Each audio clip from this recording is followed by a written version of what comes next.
Ang daming chocolates. Kasi malapit na ang Valentine's Day.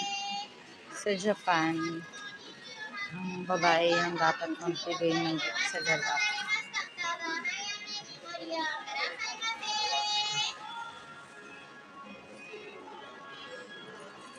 Ayun, ang cute.